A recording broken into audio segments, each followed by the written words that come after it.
Hello friends, welcome to Reno's Englishpedia. This session I am starting a revision series which will cover all the chapters of 10th standard. Since the number of days for the forthcoming examinations are very less, it is my aim that I post at least 9 to 10 chapters daily. They may be a combination of chapters and poems so that complete revision can be achieved by the students. I hope that you enjoy these series. These are going to be actual classroom transactions, so there are going to be some places where students' voice is not audible, but I have ensured that I repeat all comments so that no point is missed by any of you. Happy studying. Okay. Hanji beta ji, we are now going to do the chapter A Letter to God. It has been written by G.L. Fuentes, right? अब इस chapter की theme क्या है? आप अभी तक पढ़ चुके हो थीम. इस चैप्टर की थीम है it is undying faith in God, it is humanity, it is charity, it is goodwill and it is human follies which leads to misjudgement. इसका मतलब है अनडाइंग फेथ इन गॉड का मतलब है भगवान पे बहुत ज़्यादा विश्वास करना, राइट? ब्लाइंडिंग फेथ गलत वर्ड होता है. Blinding faith has negative connotation. उसका जो इंटोनेशन है वो नेगेटिव है. वो होता है अंधाधुंध विश्वास, चाहे सही है या गलत है. और अनडाइंग फेथ का मतलब होता है अनएंडिंग फेथ इन गॉड. हमें पूरी तरह से भगवान पे विश्वास है. तो ब्लाइंडिंग फेथ मत यूज़ करना term. It is undying faith in God. Humanity आपको पता है इंसानियत. चैरिटी लोगों की हेल्प करना. गुडविल अच्छे स्वभाव, अच्छी मन, अच्छी कामनाएं करना दूसरों के लिए. एंड ह्यूमन फॉलीज होता है इंसान के गलत इरादे which leads to misjudgement. Misjudgement मतलब हमारे मन का जो पाप होता है वो हमारे को सामने वाले के लिए गलत धारणाएं बनाने में मतलब वो हमें प्रवोक करता है, राइट? तो अब यहाँ पे किसने गलत धारणा किसके बारे में बताई? अनडाइंग फेथ किसको था भगवान जी में? So the right answer is Lencho. Lencho को भगवान में इतना ज़्यादा फेथ था कि उसने उनसे लेटर लिख दिया आस्किंग फॉर 100 pesos. एंड जब पोस्ट मास्टर ने अपनी ह्यूमैनिटी, अपनी गुडविल से उसके लिए 70 pesos इकट्ठे किए तो इस बात का लेंचो ने गलत मतलब निकाला. ही थॉट के पोस्ट ऑफिस वालों ने मेरे 30 pesos को मतलब चुरा लिया है, मुझे चीट किया है, राइट? तो दिस उसकी ह्यूमन फॉली ने मिस जजमेंट बनाया. तो इसीलिए इसकी ये थीम्स इम्पॉर्टेंट थीम्स हैं. अगर अब हम कैरेक्टरिस्टिक्स देखें पोस्ट मास्टर की, अगर हम थीम्स के साथ अंडरस्टैंड करें तो पोस्ट मास्टर की कैरेक्टरिस्टिक है that he is kind, understanding and helpful. उसने लेंचो की मुसीबत को समझा, काइंडनेस थी, इसीलिए एक कदम उठा के उसके लिए पैसे इकट्ठे किए. और लेंचो कैसा है? Lencho is naive. नाइव के सिनोनिम्स होते हैं गलिबल, क्रेडुलस. इसका मतलब होता है जो आसानी से दूसरों की बात मान जाता है. नाइव के स्पेलिंग है NAIVE. गलिबल के स्पेलिंग है GULLIBLE. क्रेडुलस के स्पेलिंग है CREDULOUS, राइट? वो आसानी से उसको पूरा यकीन था. उसने बिल्कुल भी क्वेश्चन नहीं किया. उसको पूरा यकीन था कि भगवान से वो हेल्प मांगेगा तो भगवान उसकी हेल्प करेगा. फिर उसके लिए कैरेक्टरिस्टिक है अनक्वेश्चनिंग. जब उसको पैसे मिले, जब उसके लिए 70 pesos आए, तब उसने बिल्कुल क्वेश्चन नहीं किया कि ये भगवान नहीं पैसे भेज सकते, ये किसी और की मदद है. उसको 100% यकीन था कि मुझे भगवान ने ही पैसे भेजे हैं. And at the same time कई लोगों को इस बात के लिए वो अनग्रेटफुल लगेगा, राइट? अनग्रेटफुल क्यों है? वो भगवान के लिए तो ग्रेटफुल था, बट जब उसने किसी और का हेल्प को एक्नॉलेज नहीं किया, उसने बिल्कुल अपनी गलिबल उसके कारण उसने बिल्कुल सोचा भी नहीं कि इंसान मेरी मदद कर सकता है. तो कई लोगों के हिसाब से he may appear to be ungrateful, but actually he is grateful to God for helping him out, right? और वह भगवान से उम्मीद दोबारा लगाएंगे कि भगवान जी दोबारा से उसको 30 पैसोस भेजेंगे. So with this we will now do the summary. हाँ जी, now we have discussed the theme, we have discussed the characters, we have discussed the characteristics और हमने सेटिंग डिस्कस कर ली है. ठीक है, अब हम समरी पे और एक एक करके, पहले लेंचो के साथ क्या हुआ, फिर सेकेंड सीन है पोस्ट ऑफिस का, वहाँ पर क्या हुआ, फिर थर्ड सीन है दोबारा से लेंचो के घर का, वहाँ पे क्या हुआ, वो बारे बातें करेंगे. तो अब लेंचो के घर पे शुरुआत कहाँ से हुई कहानी की? उसका फार्म फ्लरिश कर रहा था. यस. बहुत ज़्यादा अच्छी हार्वेस्ट के लिए, हार्वेस्ट मतलब अनाज में दाना फूटे, उसके लिए क्या चाहिए था? रेन चाहिए था. हैवी रेन चाहिए था कि जेंटल शावर चाहिए था? शावर का मतलब क्या होता है? देखो अब यहाँ पे तुम्हारा क्वेश्चन था जो तुम्हें समझ में नहीं आया. Sprinkle, shower, raining cats and dogs के रेनफॉल. शावर चाहिए था, वो तो वर्ड है, बट इसका सिनोनिम क्या होगा? Raining cats and dog, rainfall, sprinkle, क्या होगा? Sprinkle. Right. Raining cats and dogs का मतलब होता है आंधी तूफान, बहुत तेज़ बारिश. रेनफॉल भी अच्छी खासी बारिश होती है. उसको अच्छी खासी बारिश नहीं चाहिए थी, एक जेंटल शावर चाहिए था, अ स्प्रिंकलिंग, अ ड्रिजलिंग. समझ में आया? अगर शावर के सिनोनिम्स हमें चाहिए तो स्प्रिंकलिंग या ड्रिजलिंग चाहिए थी, हल्की फुल्की बारिश चाहिए थी. राइट. बारिश होनी शुरू हुई. पहले तो जैसी उसको बारिश चाहिए थी वैसी बारिश होनी शुरू हुई, बट थोड़ी देर बाद क्या हुआ? It turned into a hello storm. Hello storm की स्पेलिंग? HAILSTORM. वही बात हुई ना, STROM बोला तुमने, और STORM. बेटा यही सबसे बड़ी गलती है जो आप एग्जाम्स में करते हो. आप 10th में हो और आपको अभी तक स्टॉर्म के स्पेलिंग नहीं पता है. आप स्टरॉम बोलते हो तो स्पेलिंग भी स्टरॉम लिखते हो. It is storm, STORM. अपनी ये गलती हाईलाइट कर दो, तुम्हें खुद को अपनी गलती पता चली है. Right. It turned into a hello storm. Hello storm का मतलब होता है ओले पड़ना. पानी जम जाती है, गोले बन के ज़ोर से नीचे गिरती है. वो गोलों में इतनी ताकत होती है कि इंसान का सर भी फाड़ दे. राइट. आपको ज़ख्म दे दे. तो क्रॉप्स के लिए वो अच्छी होगी कि बुरी होगी? बहुत बुरी हुई. और क्या हुआ उसके क्रॉप्स को? फ्लरिश करने की बजाय उसका पूरा का पूरा जो क्रॉप था वो पूरे का पूरा डिस्ट्रॉय हो गया. डैमेज और डिस्ट्रक्शन अगेन डिफरेंट टर्म है. डैमेज मतलब थोड़ा सा नुकसान हुआ. डिस्ट्रॉय मतलब पूरी तरह से. ये आपके एक्सप्रेशन में गलती है. यहाँ पे आपको मार्क्स कम मिलते हैं, इसीलिए बोल रही हूँ कि ये गलतियों को नोट डाउन करो कि we are not talking about damage, we are talking about destruction. ठीक है. पूरे का पूरा क्रॉप डिस्ट्रॉय हो गया. अब लेंचो के पास कुछ और था जिससे वो उस लॉस को भरपाई कर सके? नो. तो उसने क्या सोचा? उसका इतना अंधाधुंध विश्वास था, इतना अनडाइंग फेथ इन गॉड था कि उसने सोचा मेरी मदद सिर्फ भगवान कर सकते हैं. तो उसने भगवान को लेटर लिखी. भगवान से उसने लेटर में क्या लिखा? 100 पैसोस के रिक्वेस्ट फॉर 100 पैसोस. बेटा अभी तो अपनी एक्सप्रेशन को ध्यान से करो. अगर आप कीवर्ड्स नहीं बोलोगे तो आपको एग्जाम में वो कीवर्ड्स नहीं आएंगे. He requested God for 100 पैसोस. पैसोस की स्पेलिंग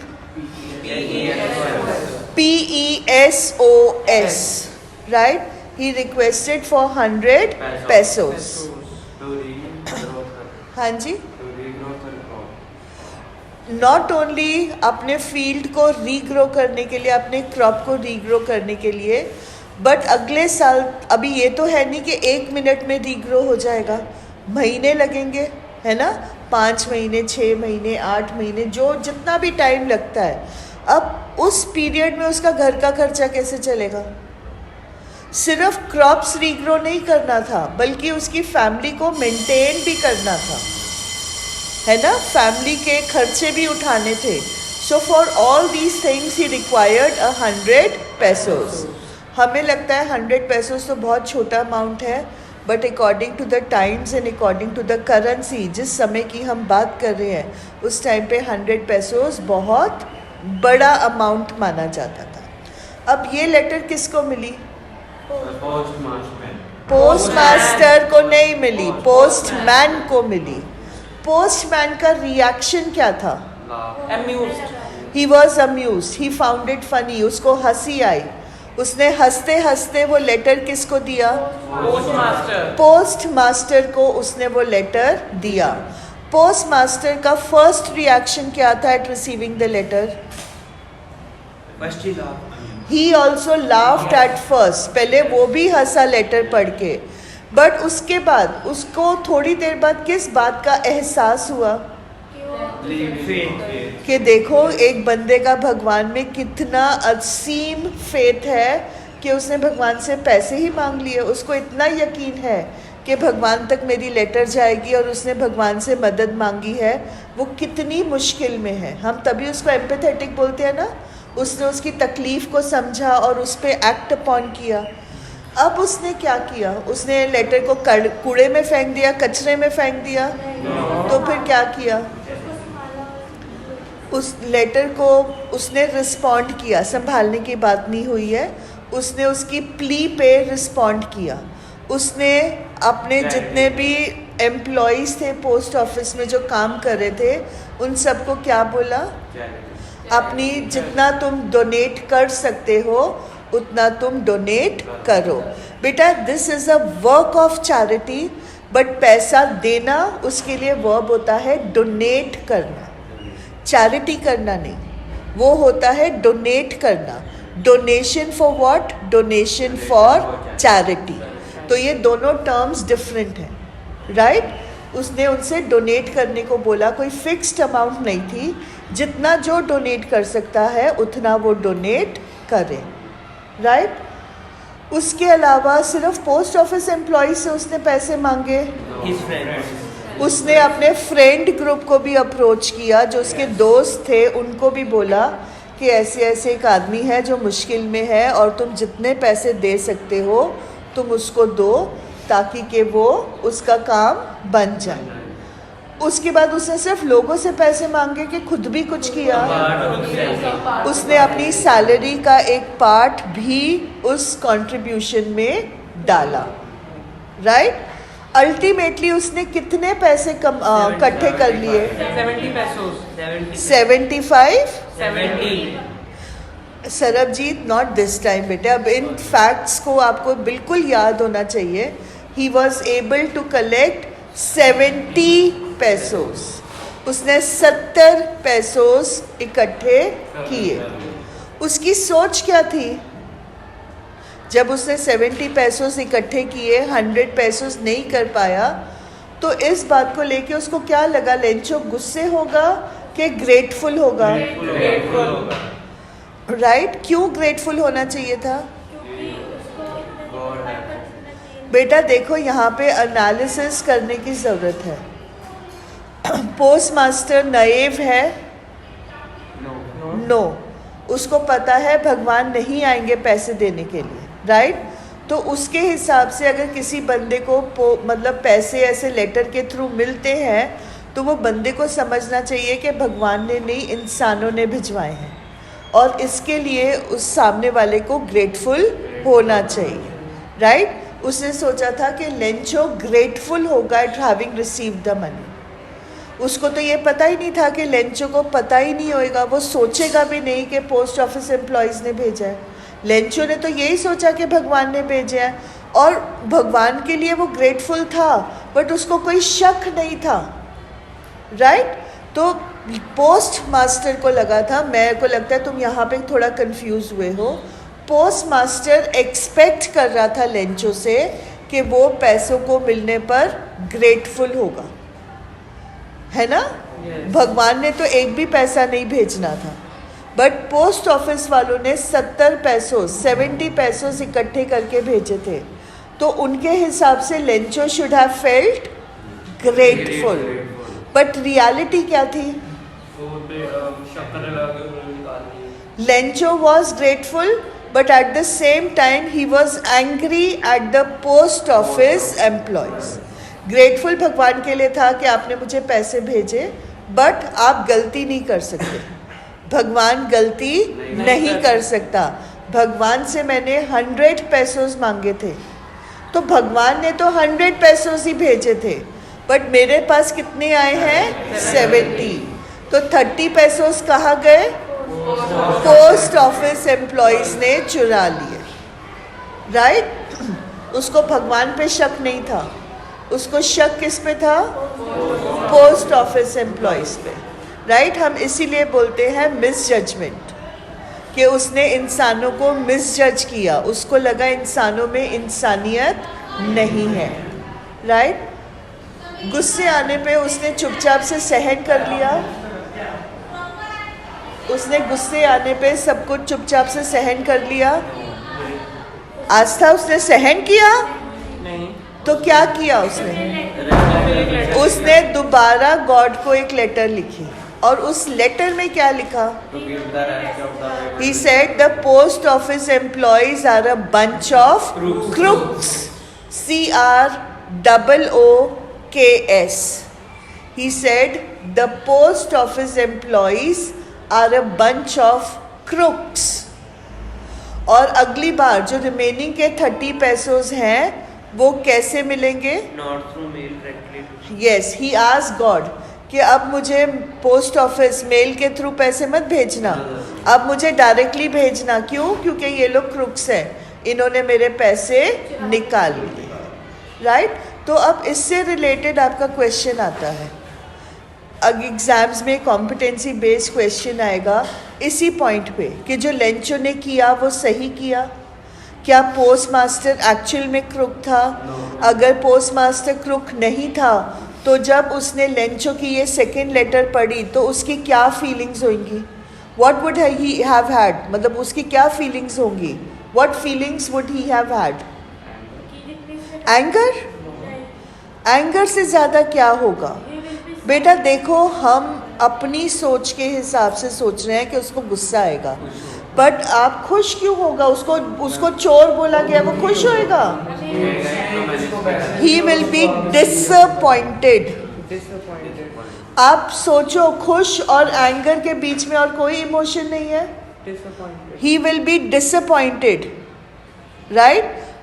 डिसअपॉइंटमेंट किस बात के लिए? उसको लग रहा था कि लेंचो उससे पैसे रिसीव करके खुश होगा, बट लेंचो तो ग्रेटफुल हुआ ही नहीं, वो तो उसने उनको क्रुक्स बोल दिया। So he would have felt disappointed. An angry man will generally not help anyone. अगर आप उसको बोलते हो कि वो गुस्से होगा, एंग्री होगा, तो आपने पूरे चैप्टर की ऐसी तैसी फेर दी, राइट? उसका मेन फीलिंग होगा डिसअपॉइंटमेंट का, राइट? अब इसके ऊपर आपको कॉन्वर्जेशन भी आ सकती है कि इमेजिन करो कि ये सेकेंड लेटर के बाद पोस्ट मास्टर लेंचो से मिलने जाता है, तो इन दोनों के बीच में क्या कॉन्वर्जेशन हो सकती है? Now you people don't know how to write a conversation. आप लोग क्या लिखते हो? Lencho, how are you? Postmaster, I am fine, how are you? Lencho, I wanted to talk about the money that you took. Postmaster, I sent the money. Okay, thank you so much. And postmaster, bye, goodbye. क्या question आपने क्या जवाब दिया? Is this a conversation? No. सबसे पहले conversation लिखना कैसे? आपको बैकग्राउंड नहीं लिखना, पहले क्या हुआ है वो कुछ एक्सप्लेन नहीं करना। हम एज्यूम करते हैं कि एग्जामिनर को पता है कि पहले क्या हुआ है। आपने क्वेश्चन के ऊपर फोकस करना। क्वेश्चन क्या है कि इस इंसिडेंट के बाद, ये सेकेंड लेटर के बाद, पोस्ट मास्टर और लेंचो की मुलाकात होती है। तो अब लेंचो पोस्ट मास्टर से क्या कहेगा, उसका सबसे पहला सवाल क्या होगा? मैं आपको बहुत मेहनत करने के बाद आप एक बहुत अच्छा पेपर लिख के देते हो, बट मैं आपको उसको 10 मार्क देती हूँ, तो आप मेरे से सबसे पहले सवाल आके क्या बोलोगे? तो अब लेंचो का पहला सवाल पोस्ट मास्टर से क्या होगा? मैंने लेटर नहीं लिखी थी. Why did you keep the money send to me by God? Yes. उसका फोकस क्या है कि तुमने मेरे पैसे क्यों रखे, 30%. राइट? उसके बाद पोस्ट मास्टर उसको क्या जवाब देगा? हमारे तो रखने की बात ही नहीं आती है, तुम्हारा अनडाइंग फेथ. अब हम चैप्टर के साथ उसको कोरिलेट कर रहे हैं ना. हम तुम्हारा भगवान में विश्वास नहीं तोड़ना चाहते थे. Yes. We did not want to break your trust in God. We collected the money and sent it to you, you know, under the name of God. भगवान ने तुम्हें पैसे भेजे हैं, ऐसे हमने लेटर में साइन किया. जो पोस्ट मास्टर ने पैसे भेजे थे उसके नीचे उसने सिग्नेचर खुद का किया था कि भगवान का? गॉड का किया था. He did not want to acknowledge कि उसकी चैरिटी थी, राइट? तो वो यही बात बताएगा अब कि हम क्रुक्स नहीं हैं. We were the ones to collect the money, but we are also poor people. हम भी एम्प्लॉयज़ हैं, हम भी सैलरीड लोग हैं, तो हम सिर्फ 70 पैसों ही कलेक्ट कर पाए. उसमें ये लिखना है कि with the help of donation का. नेशन Donation का लिखना है. नहीं, हम कलेक्ट कर पाए. बेटे, कहा जाता है कि जब आप डोनेशन करते हो, अगर आप राइट हैंड से डोनेशन कर रहे हो तो आपके लेफ्ट हैंड को भी पता नहीं चलना चाहिए. तो हम डोनेशन वर्ड नहीं यूज़ करेंगे, हम सिर्फ बोलेंगे we collected 70 pesos, we were able to collect 70 pesos. ठीक है? उसके बाद लेंचो क्या फील करेगा जब उसके सामने सच्चाई आएगी?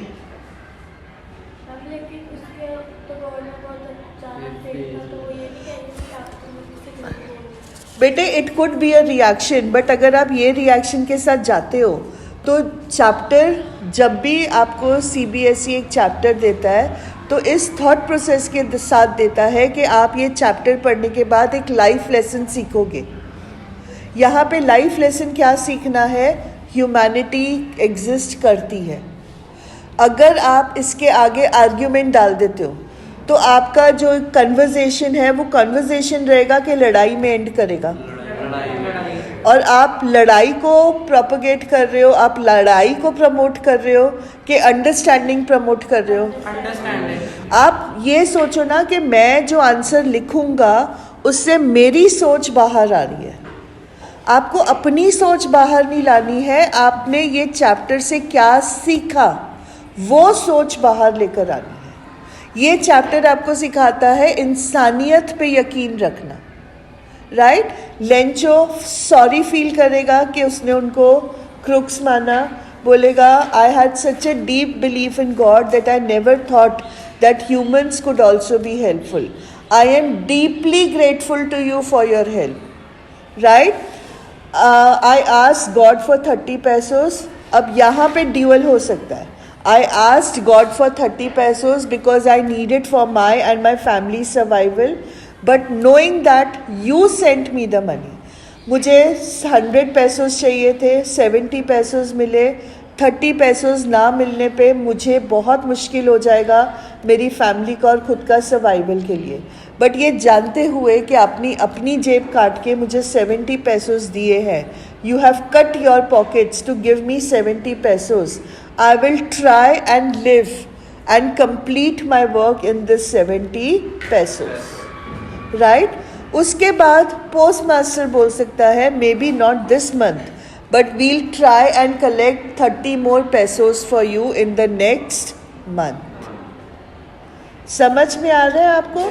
आपने लड़ाई झगड़े में क्यों कॉन्वर्जेशन को एंड करना है? आपको जब लॉन्ग क्वेश्चंस आते हैं तो आप उसको चैप्टर के साथ रेफरेंस क्यों नहीं देते हो? चैप्टर के बातें आपने बतानी है, उसमें थीम्स बताना है कि ये पॉइंट थे और ये हुआ है और हमने ये क्यों किया है. समझ में आ रहा है how to attempt the long question? कहाँ आप गलत जाते हो? आप वेग बातें शुरू कर देते हो जब आपको असम के लिए कॉन्वर्जेशन आया था, hi my Assam trip was very fabulous, I saw the tea gardens, they were very beautiful, दिमाग खराब है? असम के बारे में आप अपनी छोटी बहन को गाइड कर रहे हो तो आप क्या बोलोगे? उसके लेजेंड्स के बारे में बताओगे, आप बताओगे how many cups of T R drunk in one day, yes और नो? फिर आप उसके सीजन्स बताओगे, कौन से सीजन में बेस्ट टी अवेलेबल होता है, आप हर चीज़ बताओगे उस चैप्टर की। आप लोगों ने क्या बोला? हे भगवान, प्रांजल उसका दोस्त था, वो प्रांजल के घर पे रहा, फलाना ढिंका, और असम के बारे में zero. Chapter was not Pranjal and his family. Question was, what are the good things in Assam? Clear है? Vague नहीं आंसर करना है. You have to write what is asked. Any questions? Okay. With this, we come to the end of the video. I hope that you liked it. Please do not forget to like, share and subscribe to the channel, and remember to press the bell icon for further notifications. Thank you.